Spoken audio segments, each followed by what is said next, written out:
Assalamualaikum warahmatullahi wabarakatuh. Om Swastiastu, Namo Buddhaya, Salam Kebajikan. Pada kesempatan kali ini, kami dari kelompok 4 akan mempresentasikan hasil kerja kelompok kami yang berjudul Penolakan Terhadap Pemindahan Ibu Kota Negara. Sebelumnya, perkenalkan saya Mariatul Lipta Hirunisa dengan NIM 22191050122 dari Fakultas Teknik, Perencanaan Wilayah dan Kota selaku moderator pada kesempatan kali ini. Dan rekan-rekan saya, perkenalkan, nama saya Clarissa Putri Nurjana dengan NIM 221910501059 dari Prodi Perencanaan Wilayah dan Kota. Perkenalkan, nama saya Silvidia Cahyani dari Teknik Perminyakan Universitas Jember dengan NIM 221910801039. Perkenalkan, nama saya Dendi Pratama Ridian Saputra dengan NIM 2218101073. Saya berasal dari jurusan Matematika Fakultas MIPA Universitas Jember. rencana pemerintah untuk melakukan pemindahan ibu kota negara terus mendapatkan penolakan dari beberapa kalangan masyarakat. Lalu apa saja pertimbangan pemerintah untuk melakukan pemindahan ibu kota negara tersebut? Sebelum itu, pemindahan ibu kota negara bukanlah hal baru bagi bangsa Indonesia. Faktanya, pemindahan ibu kota negara sudah dicetuskan pertama kali oleh Presiden pertama Indonesia, yakni Presiden Soekarno-Hatta, tepatnya pada tanggal 17 April 1967. Pada saat itu, Presiden Soekarno-Hatta merencanakan pemindahan ibu kota negara ke Palangkaraya, karena letaknya yang cukup luas dan berada di tengah-tengah kepulauan Indonesia. Namun, pada saat berakhirnya pemerintahan Presiden Soekarno-Hatta, ide tersebut belum juga terlaksana karena pemindahan ibu kota negara bukanlah hal yang mudah bagi bangsa Indonesia dan tentunya memerlukan biaya yang cukup besar. Kemudian ide tersebut muncul kembali pada masa pemerintahan Orde Baru dan pada masa pemerintahan Presiden Susilo Bambang Yudhoyono dengan alasan utama yakni kemacetan dan banjir yang melanda daerah DKI Jakarta pada masa itu. Namun, tetap saja pemindahan IKN belum juga terlaksana, hingga pada pemerintahan Presiden Joko Widodo, pemindahan IKN baru digarap dengan serius, tepatnya pada tanggal 19 April 2019, yang bertepatan di Pulau Kalimantan. Terdapat 3 urgensi utama yang dilakukan pemerintah dengan pertimbangan pemindahan ibu kota negara ke Pulau Kalimantan. Yang pertama yakni dengan mempersiapkan Indonesia menjadi negara maju di tahun 2045 dengan pengoptimalan pemanfaatan sumber daya manusia, sumber daya alam, dan pembangunan industri, serta melakukan transformasi ekonomi. Tujuan pemerintah yang selanjutnya yakni untuk memeratakan pembangunan yang ada di Indonesia. Sejauh ini, pembangunan Indonesia masih terpusat di Pulau Jawa, sehingga pemerintah ingin memeratakan pembangunan yang ada di Indonesia bagian timur agar tidak mengalami ketertinggalan di segala aspek kehidupan. Dan yang ketiga yakni untuk mengurangi beban yang ada di Provinsi DKI Jakarta. Contohnya seperti kepadatan penduduk, kemacetan, dan banjir yang selalu melanda DKI Jakarta dari tahun ke tahun. Sehingga diharapkan dari hal tersebut dapat menyeimbangkan Provinsi DKI Jakarta. Sementara itu, penolakan-penolakan terhadap pemindahan ibu kota negara ke Pulau Kalimantan terus terjadi.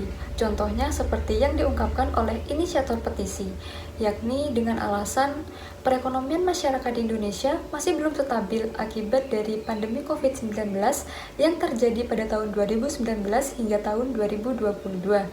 Selain itu, pada saat ini, menurut mereka juga bukan waktu yang tepat atau tahun yang tepat untuk melakukan pemindahan ibu kota negara ke Pulau Kalimantan. Karena menurut mereka, pada tahun ini, pemerintah harus terfokus pada varian baru COVID-19, yakni pada varian Omicron. Sementara itu, inisiator petisi juga menghimbau pemerintah agar tetap mempertimbangkan hutang luar negeri yang masih dimiliki Indonesia, karena jumlahnya yang masih cukup besar. Sementara itu, proyek yang dilakukan untuk pemindahan ibu kota negara Indonesia ke Pulau Kalimantan juga akan memerlukan biaya yang cukup besar, sehingga akan memerlukan dana APBN. Selain itu, menurut mereka juga proyek yang dilakukan untuk pemindahan ibu kota negara ke Pulau Kalimantan tidak bermanfaat bagi masyarakat luas atau bahkan hanya bermanfaat bagi oknum-oknum tertentu karena proyek yang dilakukan tentunya akan membuka peluang besar untuk melakukan korupsi di dalamnya. Dalam kasus penolakan terhadap IKN Ibu Kota Nusantara, ini dapat dikategorikan masuk dalam integritas wilayah dan infrastruktur. Dalam kategori integritas wilayah dan infrastruktur, dapat diketahui bahwa Indonesia merupakan negara kepulauan yang memiliki pulau yang sangat banyak dan luas. Pemerataan pembangunan yang kurang merata menyebabkan dampak negatif bagi daerah dan masyarakat di sekitarnya. Pada saat ini, pembangunan yang masih unggul hanya berada di Pulau Jawa. Untuk itu, tindakan pemindahan IKN dilakukan agar pembangunan merata dan Pulau Jawa tidak lagi menjadi pulau yang padat penduduk dengan wilayah yang tidak sinkron dengan jumlah penduduknya. Pemindahan IKN ini akan menjadi bukti nyata komitmen Indonesia dalam mengatasi kesenjangan antar daerah, meningkatkan penggunaan teknologi dan infrastruktur, hingga mewujudkan pembangunan infrastruktur yang berkualitas dan berkesinambungan sehingga memudahkan investasi swasta masuk ke negara berkembang. Lebih lanjutnya, pemerintah Indonesia juga mulai menerapkan standar environmental, sosial, dan governance dalam penyediaan infrastruktur dengan skema KPBU untuk memastikan kesinambungan dan kualitas dari penyediaan layanan infrastruktur.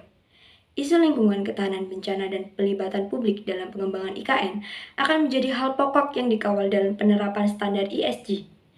Implementasi infrastruktur IKN yang memperhatikan kesinambungan dan kualitas layanan diharapkan dapat menjadi sinyal positif untuk pulih dari kondisi perekonomian wilayah Indonesia.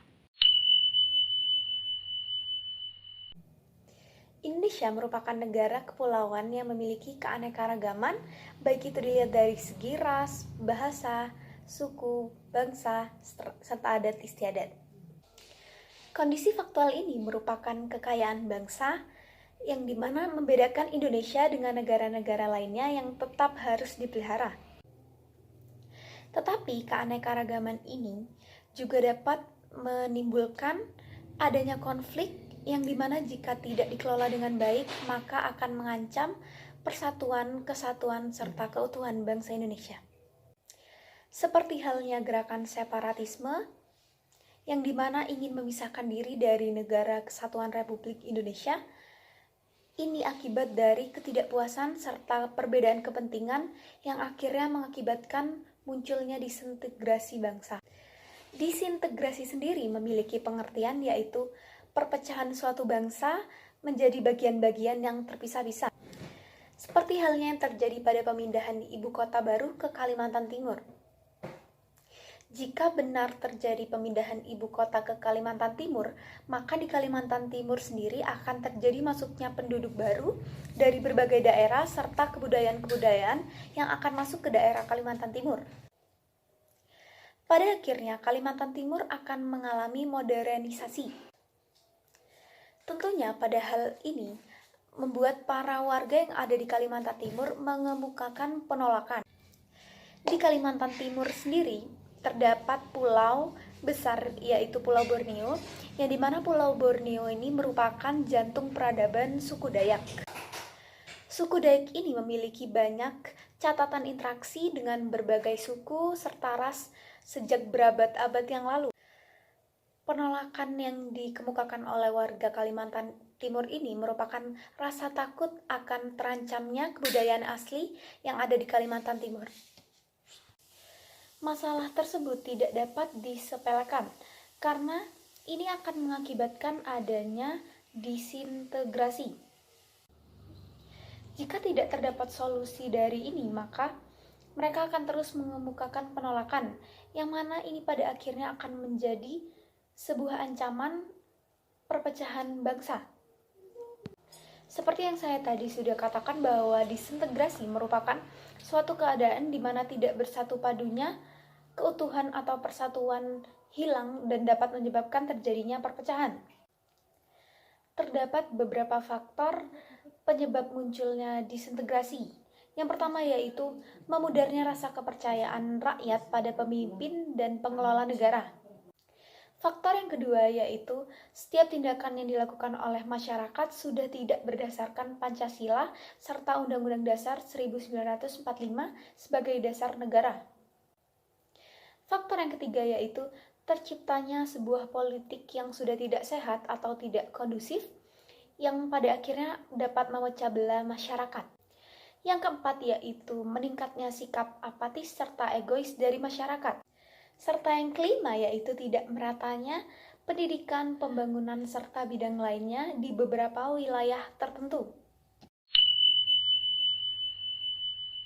Penolakan perpindahan ibu kota negara mengakibatkan berbagai masalah, diantaranya potensi konflik sosial dan dana pembangunan IKN tersebut.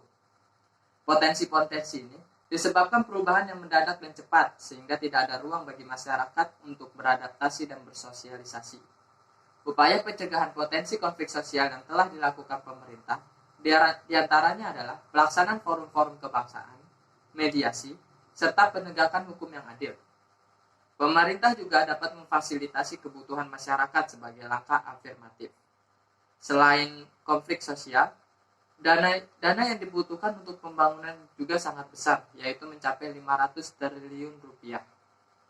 Upaya pemerintah untuk menghasilkan dana tersebut adalah pemerintah hanya menggunakan dana APBN sebesar 20% dari total pembangunan tersebut. Dan selebihnya, pemerintah mendapat dana dari investor swasta ataupun investor luar negeri yang tertarik untuk berinvestasi terhadap pembangunan ini, seperti Uni Emirat Arab, Cina, dan beberapa negara Eropa.